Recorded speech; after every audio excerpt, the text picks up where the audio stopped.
FT, and the network is increasing. We're getting close to double-digit shows. I think it's 8 total right now, and announcing team shows throughout the season. So we have another one to add to the mix, our first AL team, and usually these are shows that you already know about, but they get a little refresh, little rebrand, and we're going to do some fun things with these shows under our umbrella. So the next one we want to announce is a Yankees show. It is called Pinstripe Territory. And now look at that logo. We did work on that logo.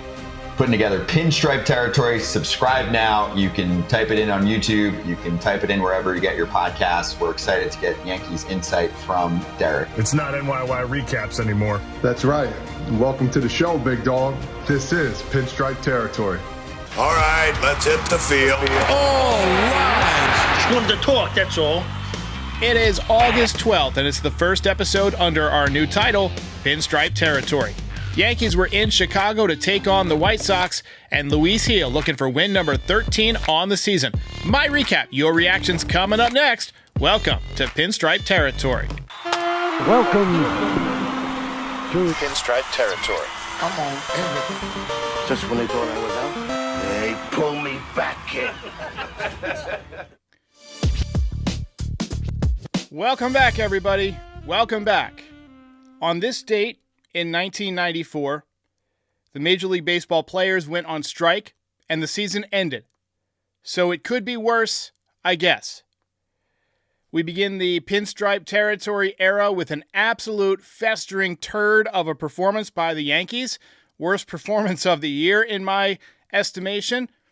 And they lost by 10 runs to a team that might set the record for most losses ever in Major League Baseball. White Sox have lost 24 out of their last 25 games up until tonight. They had been 0-14 on Mondays before tonight. New season high for hits for them. They had 18 hits. This is a team that came in hitting .217, and they absolutely lit up the Yankees pitching staff. Beyond disgraceful. This afternoon, I saved a turtle that was crossing the street. When I was walking my dog, it was a busy road, and I saw the guy wandering out there, so I went and grabbed him, and I brought him over to the grass where I thought he would be safe. A couple of hours later, I was walking my dog again, and I saw the same turtle had wandered back out into the road and got absolutely pulverized. But I think it's fair to say that he had a better day than the Yankees did. Rest easy, Mr. Turtle. Rest easy in Valhalla. Before we get to this utter embarrassment of a game, let me first welcome you to the first episode under our new title, Pinstripe Territory. I was hoping that we could punctuate this announcement with a win, but unfortunately, just like Mr. Turtle, we got crushed. This channel, this podcast, is now part of the Foul Territory Network, which includes shows like Fair Territory with Ken Rosenthal, Dodgers Territory with Alana Rizzo and Clint Pasillas, the Phillies show that has Ruben Amaro Jr., among others, Hammer Territory, Northside Territory, and I'm sure many more to come soon. But we are now the official representative of the New York Yankees in this podcast network, which is the fastest growing professional baseball podcast network on this planet. So kudos to you guys for making this happen with your continued support. I appreciate it. We're about to have a much larger reach, not only on YouTube, but across podcast platforms, other social platforms. You might notice we've been doing a lot more shorts lately. Those are going to be going to like TikTok and Instagram and all that stuff. And this allows us to bring in much more high-profile guests. So I'll share some of those names in the coming days and weeks. And it's all the same content you know and love. We're still going to be here after every game, even after games like tonight, where I'm sure we would rather be drinking. I did reskin the podcast, so you'll notice some visual tweaks along the way. We're still going to do voicemail shows throughout the week, including tomorrow. So call in and unleash the fury on this team, 718-899-1068. And I appreciate everybody who has joined. It is a new era. I know a lot of you love the name NYY Recaps. I never really felt like it did justice to what we do here. I want this channel to be more than recaps of games. It was my idea to change the name. I want it to be that part of the internet where you go to connect with other fans, especially after games like tonight when misery loves company. So the new name, Pinstripe Territory, I think accurately represents what we are and what we strive to create every day with this podcast. A vibrant community of Yankees fans from all over the world who can connect in a digital space to talk about how bad Enyel De Los Santos is. So thank you all for helping us get this channel to where it's at. 41,500 subscribers, over 15.7 million views. Onward and upward.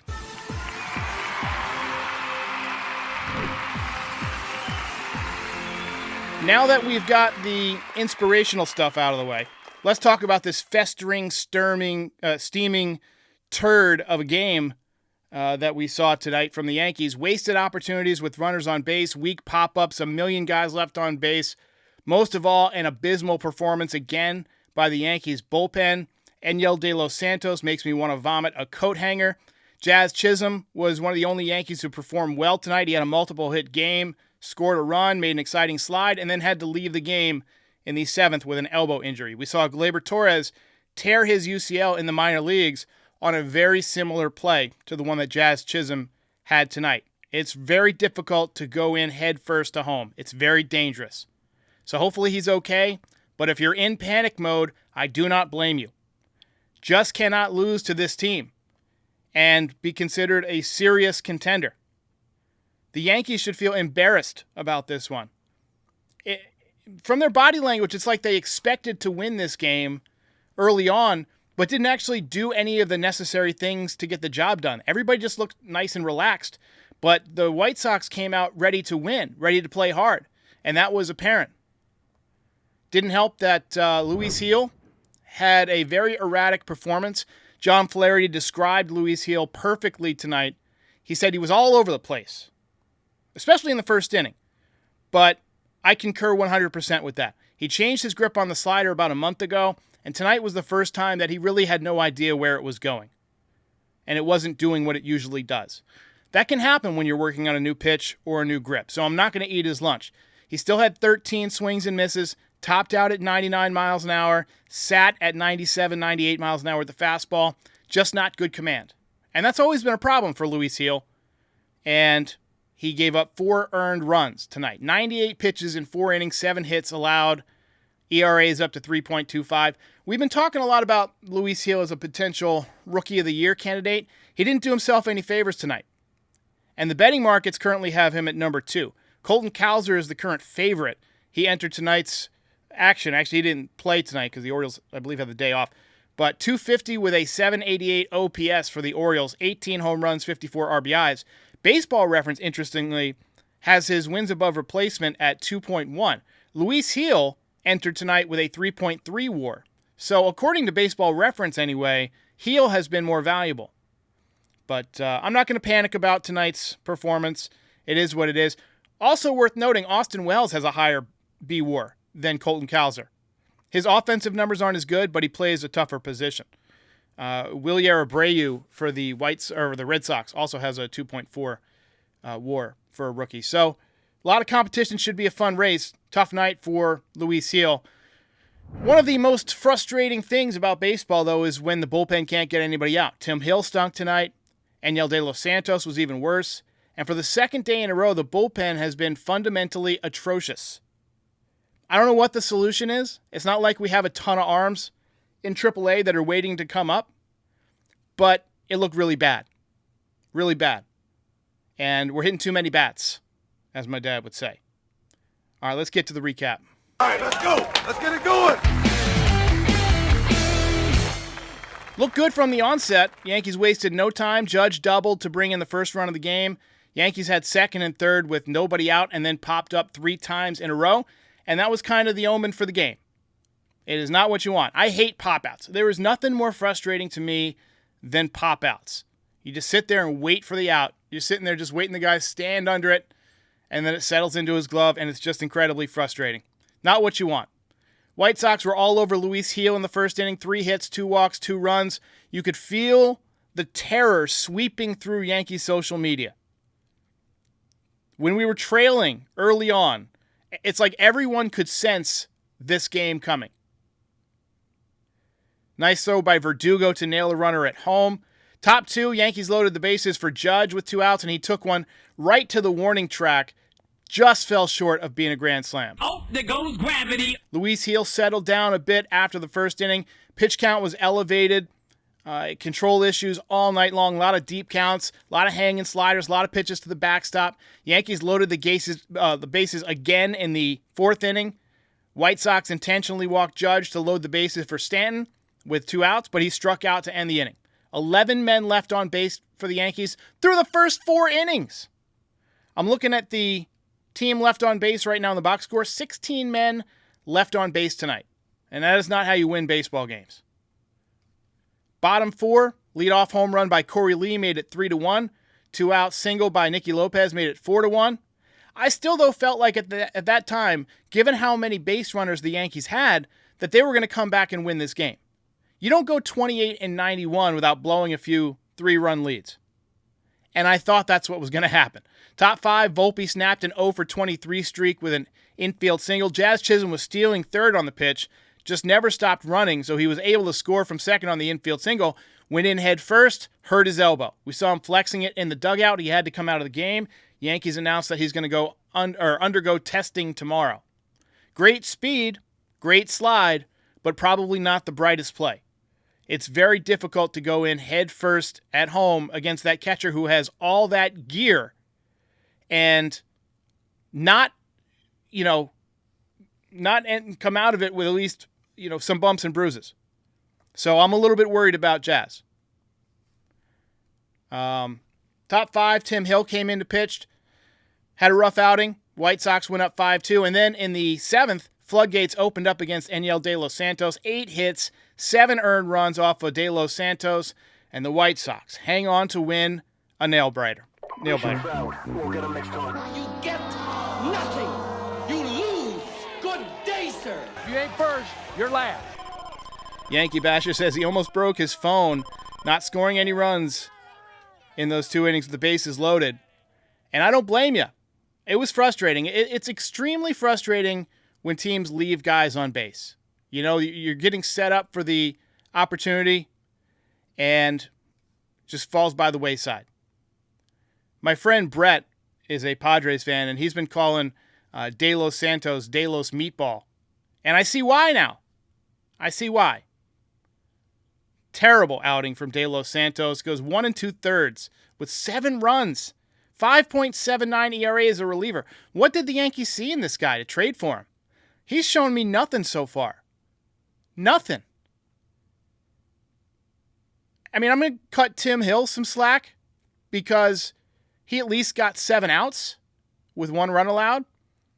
But De Los Santos, 5 outs, 8 hits, 7 runs. Pitiful performance. Bob Sherman says the suffering will never end. I'm sure it'll end at some point. It'll probably end tomorrow night. We should take 2 out of 3 from this team. But the way the Yankees sometimes play down to their competition wouldn't shock me if they lose this series. Javier Velez says, fire Boone! I have a feeling that tomorrow's voicemails are going to be filled with a lot of that. Not a lot of Boone fans right now, especially after a game like this. Guys, I just want to stress how bad the White Sox are.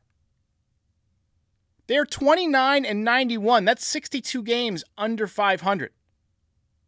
They win less than a quarter of their games. This was their best offensive night of the season. Completely embarrassing. But it is what it is. You pick yourself up off the mat and you go after it tomorrow. So let's take a few more comments. Ronaldo Maldonado says, we have no lefties. Cashman should be fired. There's not a lot of guys that are available, right, or that were available at the trade deadline. I mean, we could have gone out and got Tanner Scott, but the price to get him was astronomical. I mean, what other great lefties were there available that the Yankees could have gotten? They don't grow on trees. But I do think that, given the way that this team a lot of times will turn relievers who are kind of fringe pitchers into lights-out relievers, I thought they would maybe bring in a few more guys. Like, I thought they would bring in a few more lottery tickets, and that didn't happen. You would also think that they would be better at developing those guys internally. You know, why aren't they taking some of these guys that they're signing, from other countries and things like that and developing, great changeups, great, bullpen type arms that they can use? We just don't have a great influx of young pitching. So it's incredibly frustrating. Xavier T says, why does Boone move Wells out of the 4-hole? Tonight it's because the Yankees were facing a lefty. And Giancarlo Stanton absolutely crushes lefties. And so the thought was that Stanton would be protection for Judge tonight. Didn't happen. They walked Judge. He struck out. Derek J says that Boone is a puppet. I've seen that criticism before. Obviously, there's times when the front office clearly makes the lineup, makes weird decisions, like the playoff game a couple of years ago where Davy Garcia started, and then they went to Jay Happ after 1 inning or 2 innings or whatever it was. That was a front office decision. They were trying to outsmart the Rays. They were trying to play with the Rays rather than play their own game. And we've heard them discuss about like how there's boardrooms with like 30 people trying to weigh in on a lineup for a given day, which to me seems excessive. But I'm not sure Boone could have done much else tonight. The pitching at some point just has to get somebody out, and they were unable to do that tonight. So if you're just joining us, I see we got 894 in the chat, and you're wondering why the hell is this not called NYY Recaps anymore? In case you missed it, we announced it today on Foul Territory. We are now part of the Foul Territory network, which means we're going to have better guests, better access to players and things like that, hopefully during the offseason, writers, all that stuff. And we're still going to be here after every game, all the stuff that you know and love. And obviously a little bit of a fresh look tonight. So I hope you guys enjoy that. But tough debut for Pinstripe Territory. And honestly, it was difficult to watch. Let's get to some final thoughts, some final comments here. And a reminder, call into the voicemail, Unleash the Fury. I want to hear those takes tomorrow. 718-899-1068. And a reminder to subscribe. We're at 41,500 and some odd subscribers. We're moving up towards 50,000. So help us get there. Follow on all your favorite podcast platforms. Become a member if you want to support the channel. Completely optional. It's $5 a month. You get access to emojis. You get, priority for comments and things like that at the top of the feed. So, if you want to support, it also helps run the channel, helps keep the lights on, helps me pay my guys that I got working behind the scenes. Word to Frankie Baseball, word to Aiden Deschamps, word to Terrence Kemp. So Steve-O says, bring back Marinara. Marinaccio actually threw the ball pretty well the last few times he's been up. Bradley White says, in before the punt lineup tomorrow. They don't usually punt in the second game of the series. It's the last game of the series that they punt when they got a chance to sweep. And honestly, they haven't been doing that as much this year. But James G says they got lulled to sleep with all of the walks. Yeah, they walked, I think it was 11 times tonight. Let me just double check the math here. I haven't finished setting up all the stuff I need to set up, so I can't share my screen tonight. I'm still working on a few different things. But they walked, let's see, 2, 5, 6, 7, 8, 9, 10, 11 times. They walked 11 times and had 9 hits and had 2 runs. That's hard to do. That's really hard to do. You almost got to intentionally leave people on base. Junior Karoma says, this is just a blip. Let's not overreact. Let's hope you're right. Let's hope you're right. Optimism. I love it.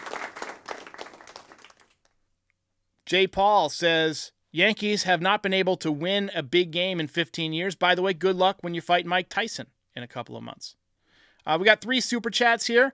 Mark Stenrose says, congrats for all your success. I appreciate that. A lot of it is due to you guys. If you guys weren't here to support every night, we wouldn't have the subscriber base that we do. We wouldn't have the views that we do. Mike Smith says, worst loss in decades. I don't know about that, but it was not a great one.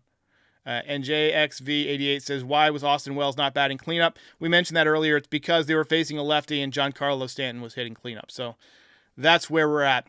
Ladies and gentlemen, thank you so much for all of your support. I hope that you enjoy the new look, the new logo, all the new sights and sounds. We got a new outro coming up. Go ahead and drop a like. Go ahead and subscribe. All that fun stuff.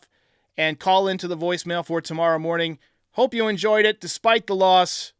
This was Pinstripe Territory. Ball game over. If you enjoyed this video, please drop a like and give us a subscribe. It helps other Yankees fans find the channel. We're also on all your favorite podcast platforms and social media. Join the community, have some fun. We're here after every game. This is Pinstripe Territory.